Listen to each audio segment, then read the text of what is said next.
This so-called Atlas makes me uneasy. When the Elder and the Shaper fought for dominion, their territories made a certain violent sense. There was a known purpose behind the miscreations we fought. Now that those purposes are gone, these lands have reverted to a primordial malleable clay, which seems to offer up our very desires as offering and appeasement.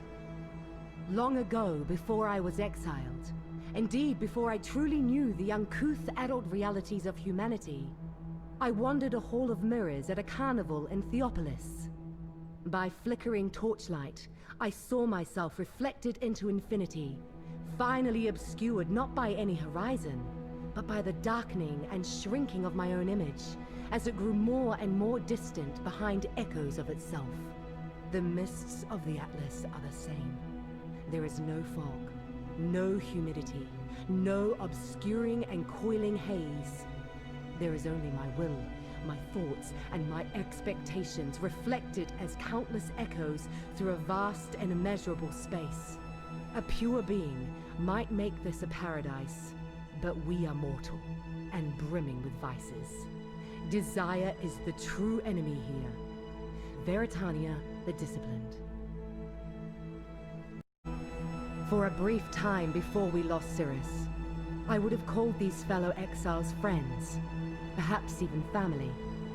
A certain bond forms between those who believe they're about to die, and that kept us focused. But we did not die. Sirus sacrificed himself, and we won the day. At what cost? We are drifting apart. Each of us sees that which we desire on the formless horizon, and each of us pursues our own path. I saw Baran continuing his crusade in a righteous wrath, though I know not how many days passed, for the sun is false in this place. I suspect each valley I tread has a sun only because I expect it to be hanging in the sky. Does each valley only have a sky because I expect that too? I no longer believe anything at all. I would not call myself bitter, but I do see the others descending, while I remain steadfast in my convictions. Drox believes he can forge a new land here, with himself as king. His pride draws him even further from me. Al-Hezmin seeks to hone his skills against ever more dangerous enemies, in a vain attempt to be more powerful than Drox and Baran. A curious kind of envy that poisons both his soul and the land around him. They are all becoming disgusting. Veritania, the Principled. I understand now. I must serve as the moral heart of this place. The others are lost in their own gluttonous pursuits. They have become naught by delusional addicts lost in a haze of indulgence, and the thought of them makes me nauseous. I continue to fight the horrors out of the mists, because I must keep them in check. The pure requires strength to impose order on a chaotic world, and I cannot allow the likes of Al-Hezmin or Drox to spread their filthy vices. Yes, I am the only one among us free of the Hall of Mirrors.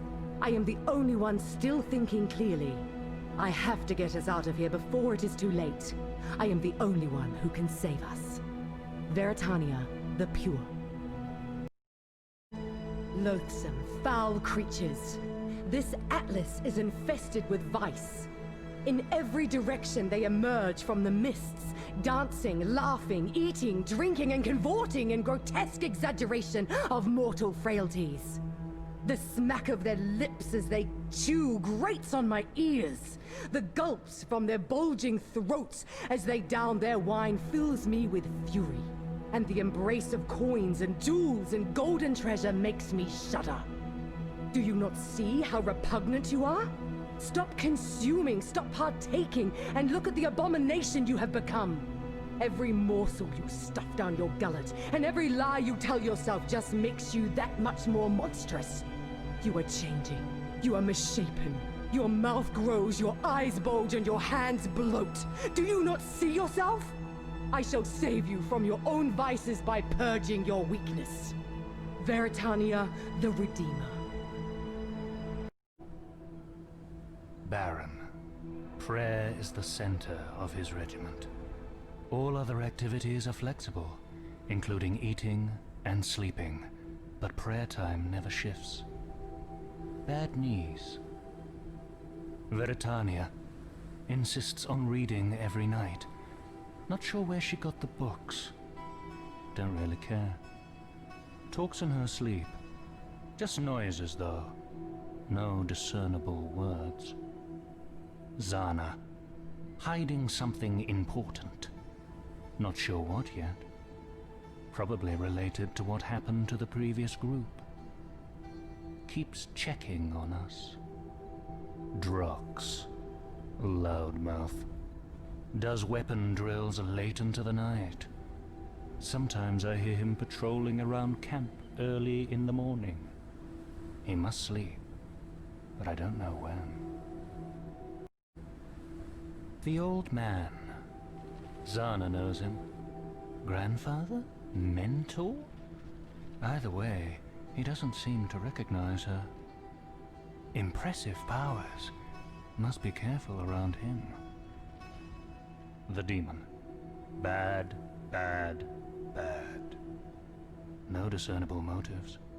No discernible weaknesses. Completely silent. Need to be really, really careful around it. Probably better just to run. Sirus. Quiet, but when he does speak, speaks with authority. Like Zana? Definitely something going on there. Al-Hezmin, the greatest hunter alive. Baran is talking about God again, so I told him I need to go write in my journal. What is it about the Templar training that results in such boring storytellers? He's nice enough, I guess. I just wish we could weaponize his stories somehow. Could probably just send the demon to sleep for good. Yesterday, I hunted a boar for the group. Today, Drox brought back 2. Tomorrow, I'll bring back 3. Show that loud idiot that I'm the top hunter. I know Zana can sense the tension between Drox and myself. I don't think she knows that I can sense the tension between her and Sirus. I've seen her making eyes at him. I've seen him making eyes at her too. I don't think either one of them knows the other is interested. I thought Veritania was flirting with me, as she spoke with a smile for once. But I just had boar blood on my lip and it looked like a red mustache. After I wiped it off, she went back to reading. Shut up, Baran. Shut up, shut up, shut up. I forfeit. He wins. I'm going to bed. New person. I don't recognize this one. Doesn't move like the other ones. More sentience. Saw them talking to Zana. Didn't say where they came from or where they went. Seems strong. Stronger than a lot of the other exiles we saw.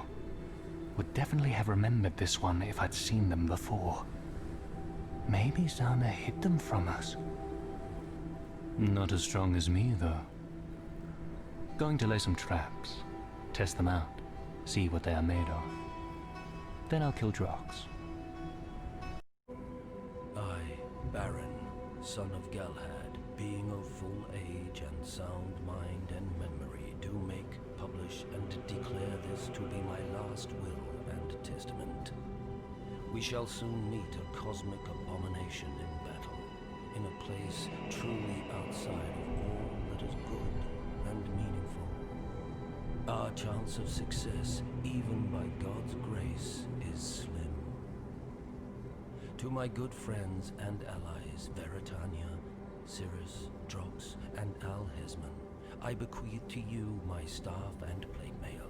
May you use it to seal the great evil that haunts these lands. To my brothers and sisters of the Templar faith in exile, Heroles, Goman, Cassia, and Landron, I bequeath to you my home in Oriath, that you might never be without one again.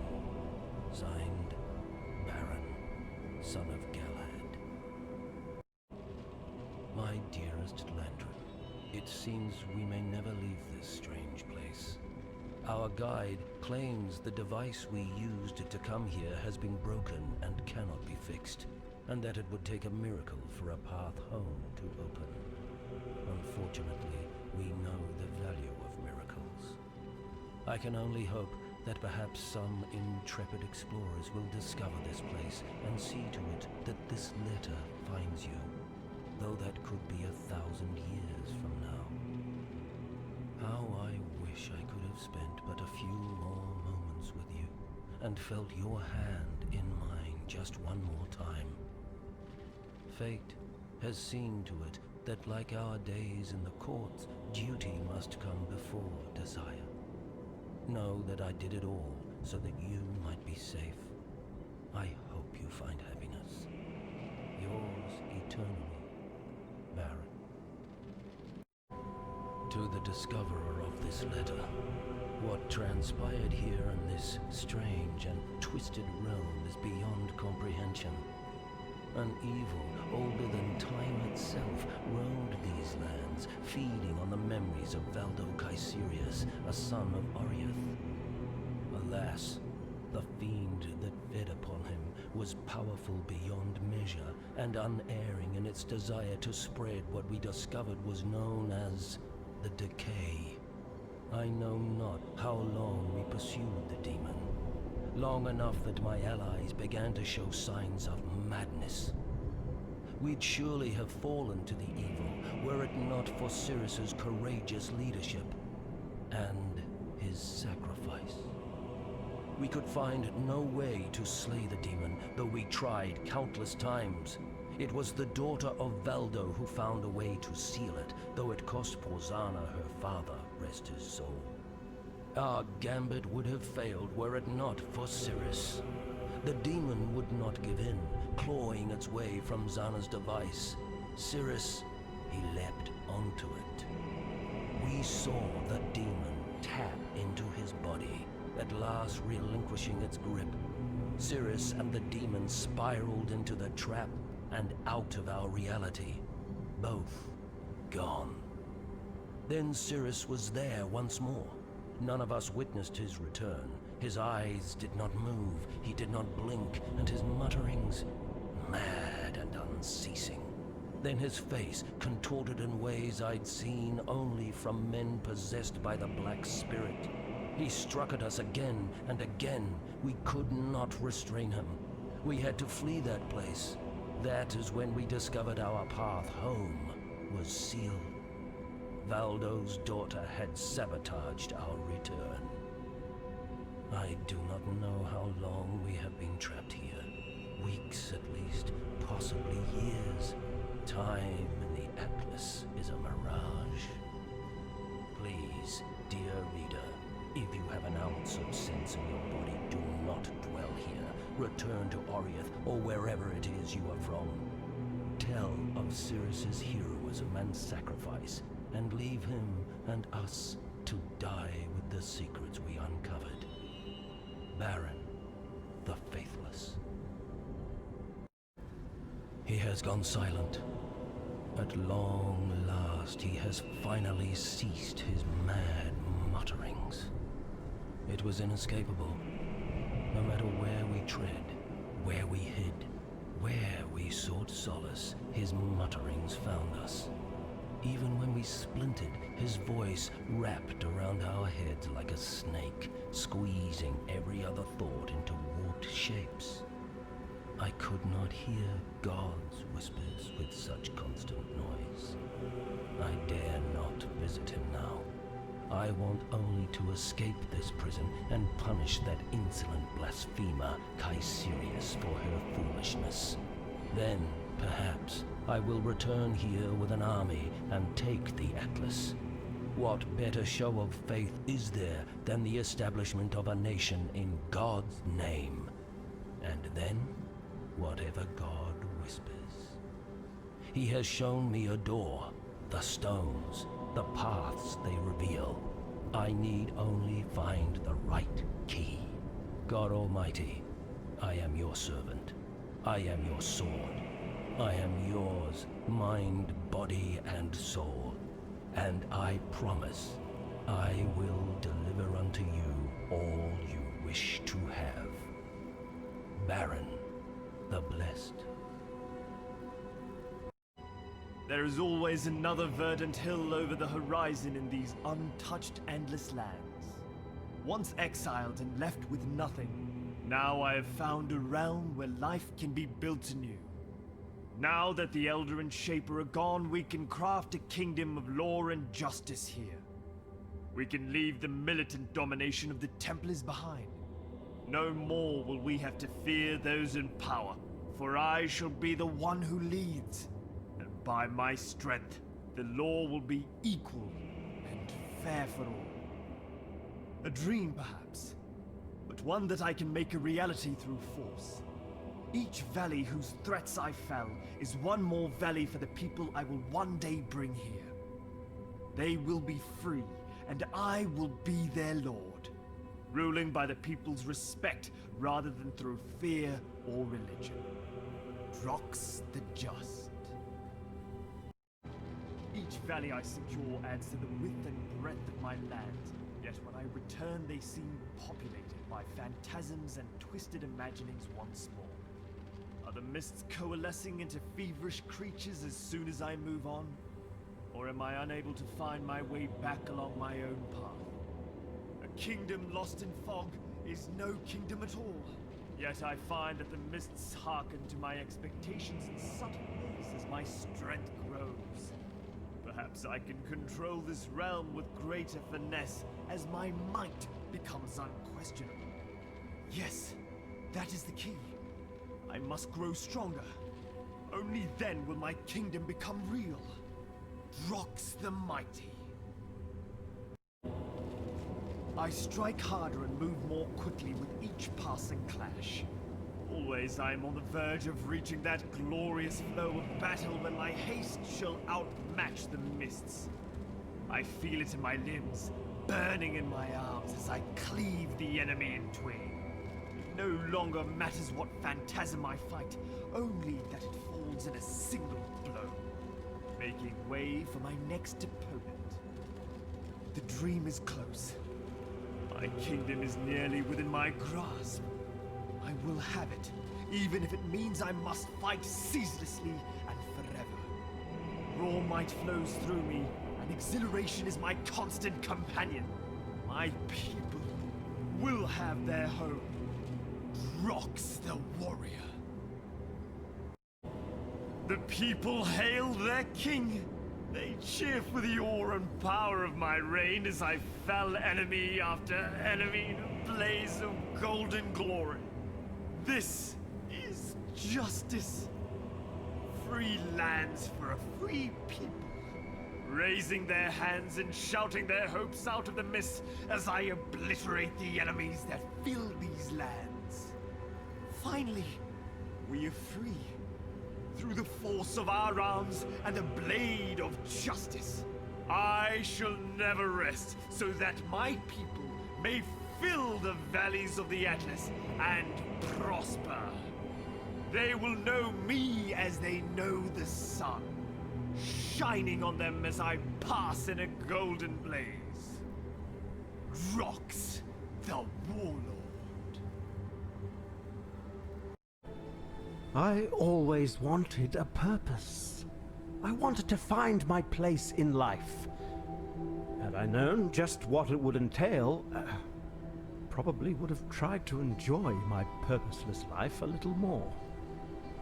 I hate this place. I hate what it makes us do. I don't want to be in charge of these people, because I don't believe we will survive this. And it will be my fault. If it weren't for Zana, I'd probably still be miserable. I'll do it for her. I've done a fair bit of traveling in my life, as smugglers tend to. I'd seen some strange sights, met some very homely, unsympathetic, and downright frightening individuals, usually round the pub. I thought I was as brave as they come. What I saw today shook me to my core. It emerged from nothing, like mist rising from the water's edge, accompanied by dozens of shapeless things. I felt my heart freeze, goosebumps everywhere, and I really mean everywhere. Its arms were tangled and many, its mouth an endless black abyss. It was the monster we were pursuing. I have never been more scared. Just being in its presence, I could feel my life being ripped away, dissolving like sugar in water. I understand now just how great the stakes are. I wanted a purpose. Well, now I have one. We have cornered our foe in the heart of the Atlas. My heart aches for Zana.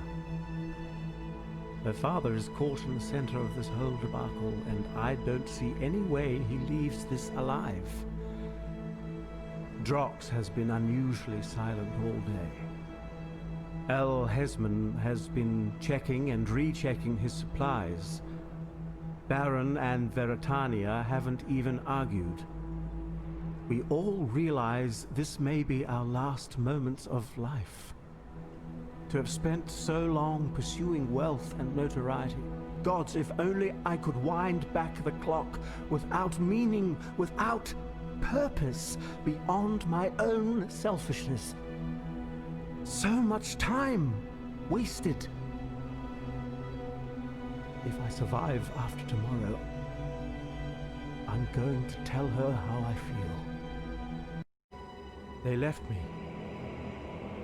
In my moment of need, they left me.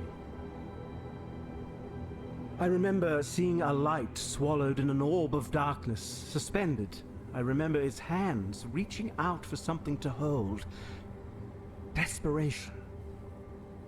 I remember stepping forward. I wasn't thinking of myself or of Oriath. I was thinking of my friends and of my brothers and sisters whose lives depended on me. I remember its cold grip tightening. Then I slipped away. I remember glass, encased in glass. I couldn't move, couldn't speak, but I could see everything. I saw everything. I saw everyone. Saw them leave. Saw her leave. It was all so quick. 1,000 days and nights passed in a flash. Then, nothing. I felt nothing. No sadness or anger. No joy. No pain. No pleasure. I was free. Free to move. To go where I please. Free of desire. Free to see the universe for what it was. Empty.